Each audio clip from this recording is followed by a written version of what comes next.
We're building the perfect mock drafts here in the Sportsocracy, and it's time to talk about that team that shocked everybody last year.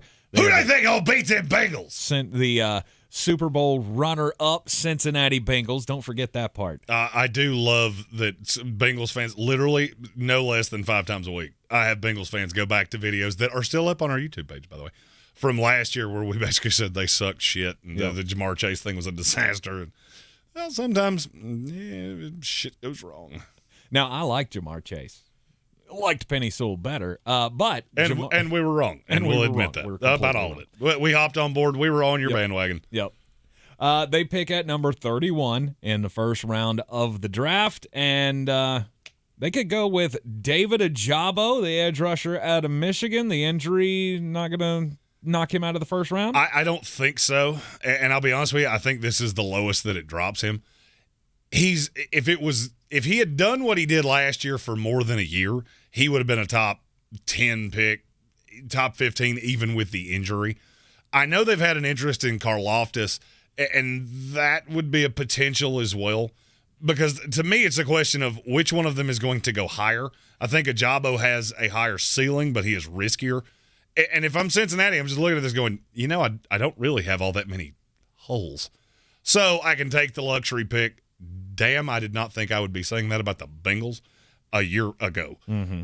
But you do. You can take luxury picks. You did a great job of rebuilding the line. And to me, you look at Hubbard, the way he played in the playoffs, what you got out of Trey Hendrickson last year, and now you add a guy in Ojabo that you don't have to have him be a down-in, down-out starter initially. That's dumb. It's just good. Lord, this team is talented. In the second round, pick 63 overall, Trey McBride, the tight end out of Colorado State. I was wondering when he was going to show up. Well, losing C.J. Uzomah is a big deal, but I'll be honest with you, I could see a path where Hayden Hurst and Trey McBride, yes, it's 2 players as opposed to 1, are actually better for the offense. The locker room and things, you're not going to replace that as easily. I liked the Hayden Hurst acquisition. He's just way more of a blocker than he is a pass catcher. And I look at this offense and go, you're going to have to be really dynamic to make the most of Joe Burrow. This would give him a tight end that he hasn't seen the likes of since Thad Moss at LSU. Mm-hmm. And if you remember back to his college days, he did tend to really like tight end. So Trey McBride's my number 1 tight end in this class, and it's not really all that close. Charlie Kohler is 2. But for me at 63, this would be great value. Look, tight ends naturally start slowly in the NFL. Having Hayden Hurst would allow you to bring him along slowly, do the things, play into his game, and let him be the weapon that he truly is to improve this offense from the outrageous place that it's already at. With their pick in the third round at 95, you got a guard out of UCLA, Sean Ryan. I am drunk on this kid.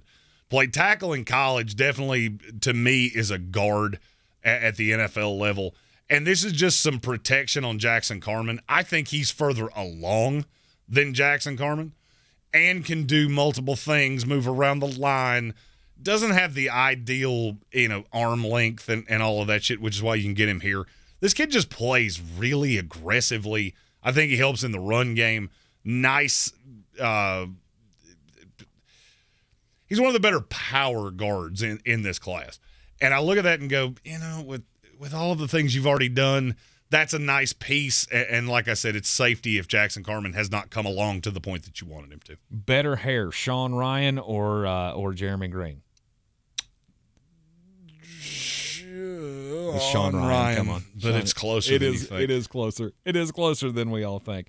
At the fourth round, 136th overall, cornerback out of Virginia Tech, Jermaine Waller. With bringing back Eli Apple and Awuzie and all of the things you already have, you can be patient with Jermaine Waller. He didn't test as well as I would have liked for him to, but I don't get as wrapped up in that. This kid was on the Chase Claypool team, which is my list of players that I like better than the industry does. He's just a ball hawk. That's what he is, and there's going to be some development here. The hope would be that you don't have to play him a ton the rookie year, but it's very hard to teach a corner to be as naturally ball hawky, which is not a word, but as much of a natural ball hawk. as Jermaine Waller is because he played quarterback in high school. And it shows. He can read a quarterback's eyes better than any corner in this class. And I'm talking Stingley, Sauce, any of them. Wow. He just has physical limitations. You're going to have to bulk him up a little bit because he plays really thin. But there's enough raw there, especially in zone sets. This kid could be a steal. The perfect mock draft here, named after Chris Farley, by the way. We haven't had a Chris Farley drop yet. Well, Lottie frickin' God! He was the perfect comedian, so we have to tip our cap to him. We come to you from the Ingles studio, Ingles Supermarkets. Low prices, love the savings. 5th round, 174 overall. You got him taking Michael Clemmons, edge rusher from Texas A&M. And see, to me, this is not necessarily an edge. This, to me, would be a pass-rushing interior. He's a difficult grade because you have to go all the way back to when he was coming out of JUCO to see how he really fits in the league, because I never loved the production at Texas A&M, but I saw the talent. Mm-hmm. I just feel like he was miscast. He did have one great game against LSU where he had 3 sacks. He's a developmental piece. He's more athlete right now than he is anything. He would be a kid that you bring in, you teach him the ways. I think he can be that versatile inside-outside threat that is becoming more vogue in the league today. And if you decided that you wanted to play him on the end, that's not going to be a problem, because he's one of the better defensive ends in this class against the run. It was just super inconsistent. I think that's more of a Jimbo Fisher thing than it is a Michael Clemmons thing. 6th round at 210 overalls. That dyslexia thing kicking in again. SAMARI TOURE, the wide receiver out of Nebraska. Good God, this kid's name comes up just constantly when you talk to people about later back end of the draft, late round flyer kind of guy. Started at Montana, wound up at Nebraska. He's the big slot. You know, that's how he forecasts in the NFL. The problem is, and the reason that you're able to get him here, most of the things he did and does, his body doesn't really represent that. Great hands. I mean, outrageously good hands, very advanced. The reason that you get him in the 6th round is because there is a possibility that he is never able to be pressed. It's a risk. This is what happens in the 6th round. You already have Tyler Boyd, and I'll be honest with you, this could ultimately be a Tyler Boyd replacement a few years down the line when Joe Burrow gets ridiculously expensive, and he's going to. Mm-hmm.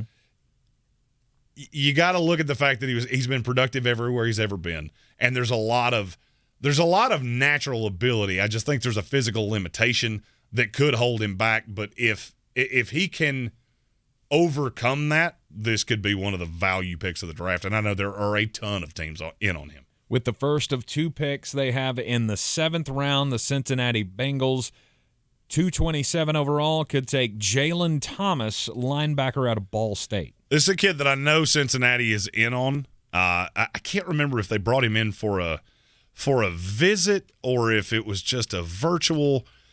I can't remember.